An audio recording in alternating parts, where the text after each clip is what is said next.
Tinggal hitung aja, Fuad. Ente pernah ngasih pulus buat aneh, tinggal hitung aja, ntar gue bayar. Sampaikan sama dia. Ada polemik lama yang diangkat. Polemik lama yang sebetulnya sudah selesai, teman-teman. Polemik lama dicari-cari mana kesalahan saya untuk mau dijatuhkan saya di baik dalam dunia maya. Itu yang ngikut-ngikut Gus Fuad, gua simak dari mulai ba'da subuh sampai sholat isya. Nggak ada yang sholat itu, tuan-tuan.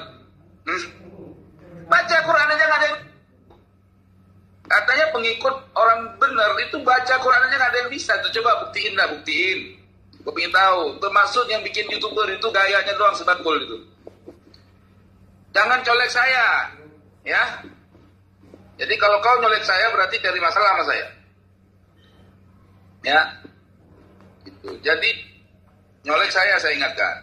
Ya ini saya masih belum marah seutuhnya, masih belum, masih bisa islah, ya.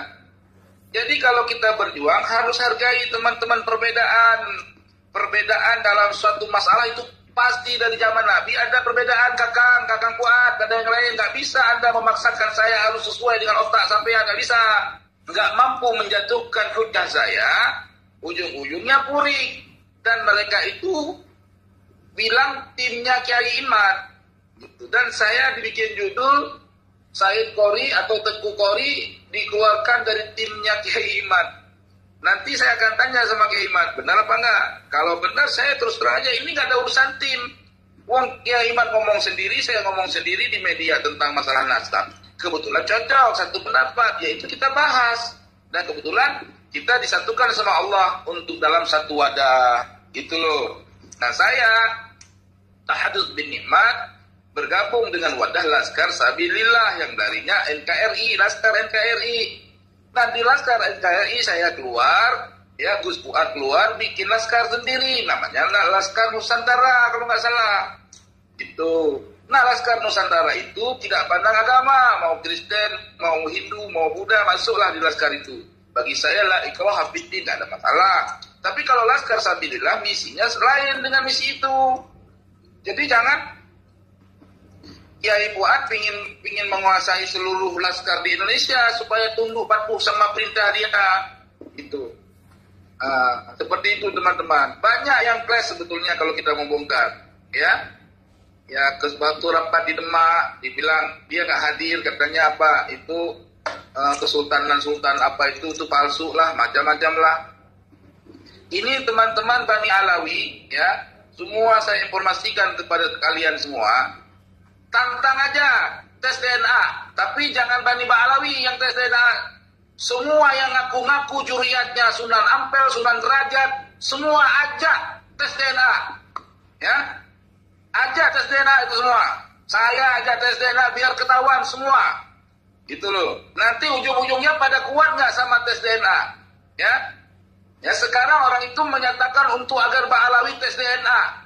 Ya itu si Fuad udah tes DNA, upload grupnya apa itu coba tanya. Nggak berani dia buka. Gitu loh. Nggak berani dia buka udah berapa bulan. Gitu. Upload grupnya apa dia itu? Dia bukan. Gitu.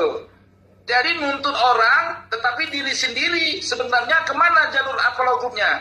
Nah sekarang rombongan-rombongan yang pada mengaku keturunan Wali Songo, ya, semua punya data, katanya punya manuskrip.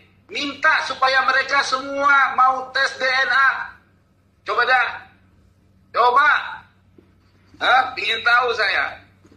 Dari orang-orang yang ngaku keturunan Wali Songo, DNA-nya kemana? Maka saya ingin sekali ada kelanjutan diskusi terkait masalah nasab ini. Supaya semua terang. Dan saya tidak ada urusan terkait masalah pamor-pamor. Gak ada urus pamor saya teman-teman. Mau ada yang subscribe saya banyak, pengikut di viewer saya, nggak ada urusan bagi saya teman-teman. Ada yang nggak mau ikut, ada yang mau subscribe, itu urusan masing-masing. Yang menilai saya buruk, tafadhol maskura la ba'sa alaina, nggak urusan buat saya. Sampai detik ini, ya, walaupun saya menentang Bani Ba'alawi dengan bermacam-macam statement, mereka klan Ba'alawi sampai hari ini tidak ada seorang pun yang datang mempersekusi saya. Kenapa? Karena mereka tahu saya ini cari kebenaran, bukan permusuhan, gitu. Jadi orang-orang yang mau cara bermusuhan pasti jadi musuh sama saya, teman-teman. Karena saya lurus, ya. lurus, saya nggak pandang bulu. Meskipun saya seorang guru ustadz, ya saya akan tunduk sama guru yang saya rasa saya takzimi. Gitu teman-teman. Ya, itulah prinsip hidup saya. Karena kami orang Aceh itu nggak pernah mau tunduk kepada kebatilan. Kalau tampak salah ya salah teman-teman. Kalau betul ya betul. Nggak ada istilah memframing segala macam. Gus Fuad itu menceritakan kalau dia itu di masa kecilnya berjumpa dengan Nabi Muhammad SAW dalam setiap harinya. Ketika ada orang bertanya sesuatu, dia berkalam-kalam sama Nabi Muhammad. Apa sih kita? Itu gara-gara itu juga hati saya menolak. Cerita dongeng sebelum tidur dari mana lagi ini? Itu teman-teman. Karena kalau mau menceritakan masalah ketemu Nabi, itu harus ada buktinya apa buktinya? Ya, kalau saya mau ceritakan ketemu Nabi sah-sah aja saya bisa teman-teman semua. Tapi apalah guna? Itu bukan persoalan orang akan melihat siapa kita.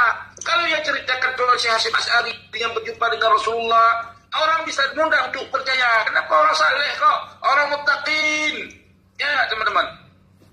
Ini orang mengaku jumpa sama Nabi. Hal ihwal keadaan dirinya aja rusak. Macam mana kita mau tahu dia mau percaya dia ketemu Nabi di masa kanak-kanaknya? Aduh, ini banyak orang yang sekarang berani-berani ngomong ketemu Nabi biar banyak yang jatuh cinta.